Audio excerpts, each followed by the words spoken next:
আসসালামু আলাইকুম। বাংলাদেশ সেনাবাহিনীতে অসামরিক পদে আরেকটি নতুন সার্কুলার প্রকাশিত হয়েছে। তো আজকের ভিডিওর মাধ্যমে আমরা বিস্তারিত তথ্য দেখে নেওয়ার চেষ্টা করব। তো এই সার্কুলারটি মূলত প্রকাশিত হয়েছে Khagrachari cantonment public school and কলেজে, খাগড়াছড়ি সেনানিবাস। তো এখানে যে সকল পদে মূলত নিয়োগ করা হবে, প্রভাষক, তথ্য যোগাযোগ প্রযুক্তি একজন, এটার ক্ষেত্রে 9তম গ্রেডে বেতন দেওয়া হবে। এবার সহকারী শিক্ষক তথ্য যোগাযোগ প্রযুক্তি একজন, এটার ক্ষেত্রে 10ম গ্রেডে বেতন দেওয়া হবে। তবে যারা বিএড সম্পন্ন করেননি তাদের ক্ষেত্রে 11তম গ্রেডে। সহকারী শিক্ষক বাংলা, এটার ক্ষেত্রে পদসংখ্যা 1টি। এটার ক্ষেত্রে যারা বিএড সম্পন্ন তাদের ক্ষেত্রে 10ম গ্রেডে, যারা বিএড সম্পন্ন করেনি তাদের ক্ষেত্রে 11তম গ্রেডে বেতন দেওয়া হবে। বয়স থাকতে হবে সর্বোচ্চ 35 বছরের মধ্যে এবং আপনাদের বেতন ভাতা এবং অন্য সুযোগ সুবিধা জাতীয় বেতন স্কেল 2015 অনুযায়ী এবং প্রতিষ্ঠান পরিচালনা পর্ষদ কর্তৃক অনুমোদিত নীতিমালা অনুযায়ী দেওয়া হবে।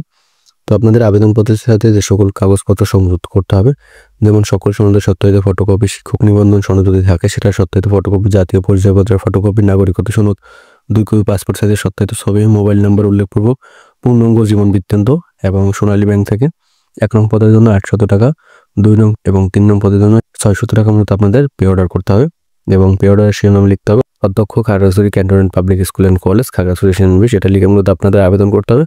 পাশাপাশি আপনাদের আবেদনপত্র ডাকযোগে 23 ফেব্রুয়ারি 2025 তারিখের মধ্যে অধ্যক্ষ Khagrachari cantonment public school and college এই ঠিকানা জমা দিতে হবে।